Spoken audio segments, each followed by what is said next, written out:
Hey, welcome back, my dear friends and my dear students. Good morning to you all. This is your Ratnesh. I am here again with the new topic. The topic is pronoun part 3. Okay, my dear students, we have talked about the part 1 and part 2 of pronoun chapter in our last videos. And in this videos, we will talk about pronoun part 3. And in the pronoun part 3, we will talk about emphatic pronoun. So let's start the topic. मेरे बच्चे, मैं आपको बता दे रहा हूँ कि मैं आप लोगों को 2 वीडियो में पहले ही मैं प्रोनाउन के बारे में और प्रोनाउन पार्ट 2 के बारे में पढ़ा चुका हूँ। अब हम लोग प्रोनाउन पार्ट 3 के बारे में यानी कि इम्फेटिक प्रोनाउन पढ़ेंगे। ओके, इम्फेटिक प्रोनाउन क्या होता है इसके बारे में हम लोगों को जानना है। और आप सभी लोग जानते हैं, आप सभी लोग बिल्कुल लग जाइए। अब ग्रामर सीखना बहुत ही आसान मैं कर दूंगा आपके लिए। ओके, तो आप अब बैठिए मत, बैठने से काम नहीं चलेगा। कुछ कीजिए, कॉपी कलम निकालिए और लिखना स्टार्ट कीजिए। मैं जो कॉन्सेप्ट बताने जा रहा हूँ आपको, ये बहुत ही इम्पोर्टेंट है और शायद ऐसा कॉन्सेप्ट आपको कभी और नहीं मिल सकता है। ओके, तो लेट्स स्टार्ट द टॉपिक। मैं लिखा हूँ बेटा माई सेल्फ, है ना। Myself, ourself, yourself, herself, himself, itself and themselves are called the emphatic pronoun when they are used for the sake of emphasize। मैं इसमें बता देना चाहता हूँ कि ये प्रोनाउन, इस प्रोनाउन का प्रयोग तब होता है जब नाउन या प्रोनाउन को, जब नाउन या पर्सनल प्रोनाउन का एम्फेसाइज किया जाता है। जैसे कि उसका उस पर बल दे करके प्रयोग किया जाए, बल देते हुए किसी बात को बोला जाता है। समझ रहे हैं। इस प्रोनाउन का प्रयोग हम लोग एम्फेटिक प्रोनाउन का प्रयोग कब करेंगे?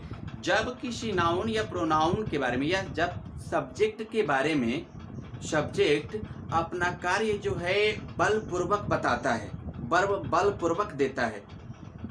समझ रहे हैं। इसे हिंदी में हम लोग बलदायक सर्वनाम भी कहते हैं।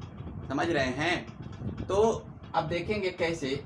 इसका एग्जाम्पल हम देखे हैं कि आई किल्ड, लिखा है ना फर्स्ट एग्जाम्पल में कि I killed the tiger my self. अब यहाँ पे देखिए बेटा, यहाँ पे सेंस क्या मिलता है? सब्जेक्ट क्या करे? बलपूर्वक कोई बात बोल रहा है। देख रहे हैं, I killed the tiger my self, मैंने उस टाइगर को स्वयं मारा। लग रहा है ना, बलपूर्वक दिया गया ना बात। मैंने उस टाइगर को, उस बाघ को स्वयं ही मारा है, खुद ही मारा है। तो ये देखो, यहाँ पे माई सेल्फ से क्या किया जा रहा है?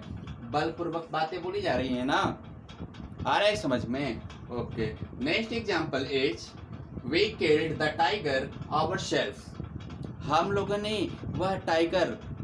ने टाइगर को स्वयं मारा है। देख रहे हैं, यहाँ भी एम्फेसाइज किया जा रहा है, यहाँ भी बलपूर्वक बात बोला जा रहा है। आ रहा है समझ में? ही हिमसेल्फ सेड सो, उसने स्वयं ऐसा कहा, है ना। सब्जेक्ट पे बात पड़ रही है ना, बलपूर्वक बात कहा जा रहा है इसमें। ही हिमसेल्फ सेड सो, उसने स्वयं ऐसा कहा। दे देमसेल्व्स सेड सो, उन्होंने ऐसा खुद कहा। समझ में आ रहा है। तो ये इम्फेटिक प्रोनाउन है। इसमें मैं एक और चीज़ आपको बता देना चाहता हूँ। आप लोग देख रहे होंगे कि कहीं कहीं पे ये देखो देम सेल्फ लगा है, देम सेल्फ लगा हुआ है, फिर देम सेल्फ भी होता है। देम सेल्फ, योर सेल्फ और योर सेल्फ कब हो जाता है? कब? ध्यान दीजिएगा, योर सेल्फ कब होता है?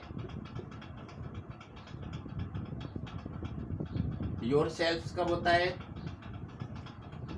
योर सेल्फ कब होता है? और इसका कब योर सेल्फ हो जाता है?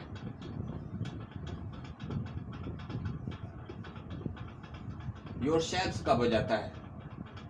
ध्यान दीजिएगा, जब सब्जेक्ट प्लूरल होता है बेटा, जब सब्जेक्ट प्लूरल होता है तो आप का यूज करेंगे, VES का यूज करेंगे। क्या करेंगे? VES, यानी कि योर सेल्फ हो जाएगा जब सब्जेक्ट प्लूरल रहेगा तो। और जब सब्जेक्ट सिंगुलर रहेगा, आपको पता चलेगा जब सब्जेक्ट अगर एक आदमी के बारे में बात किया जा रहा है, ठीक है, जैसे तुमने यह शेर खुद मारा, है कि नहीं?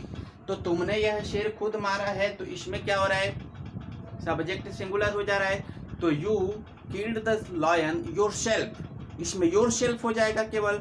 और अगर तुम लोगों ने यह शेर खुद मारा है तो यहाँ पे योरसेल्फ हो जाएगा, you killed the lion yourself. तो यहाँ पे ये यूज करेंगे योरसेल्फ, यानी कि नाउन, यानी कि सब्जेक्ट जब प्लूरल होता है तो VES लगा देते हैं, और जब सब्जेक्ट सिंगुलर होता है तो क्या करते हैं बेटा, यहाँ पे क्या करेंगे, शेल्फ का यूज करेंगे। ये बात आपको समझ में आया? Okay good. Now the next point is,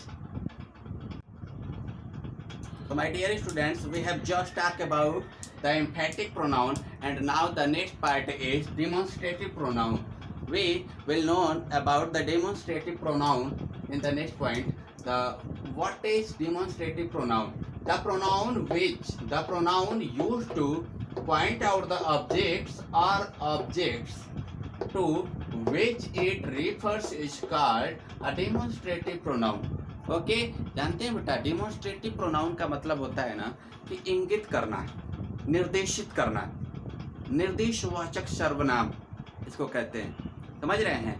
तो जिस प्रोनाउन का प्रयोग किसी चीज को निर्देशित करने के लिए, इंगित करने के लिए, या सिर्फ बताने के लिए कि देखो वह एक पेन है, वह एक गाय है, यह एक कलम है कि नहीं, यह एक घड़ी है, समझ रहे हैं? ऐसे निर्देशित किया जाता है। वह आम का पेड़ है, ये किताबें हैं, वे मेरे दोस्त हैं, ये निर्देशित किया जा रहा है, इंगित किया जा रहा है, इसको डिमॉन्स्ट्रेशन कहते हैं बेटा। Okay, so this is the demonstrative pronoun. Okay, देखिए डिमॉन्स्ट्रेटिव प्रोनाउन करने के लिए किन किन वर्ड का यूज करते हैं, कौन से वर्ड का यूज करते हैं, आप देखिएगा, this, that, this and those, ये चार जो इम्पोर्टेंट वर्ड है, ये आप याद रखिएगा, हमेशा के लिए याद कर लीजिए इसको, ये बहुत ही इम्पोर्टेंट होने वाला है आपके लिए। ये आपसे कोई भी पूछ देगा, आप तुरंत बताइएगा।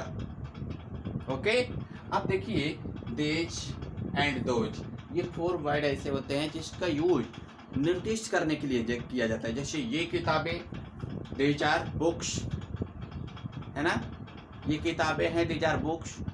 वे पेन हैं, वे कलमें हैं, 2000 पेन्स, है कि नहीं? आ रहा है समझ में?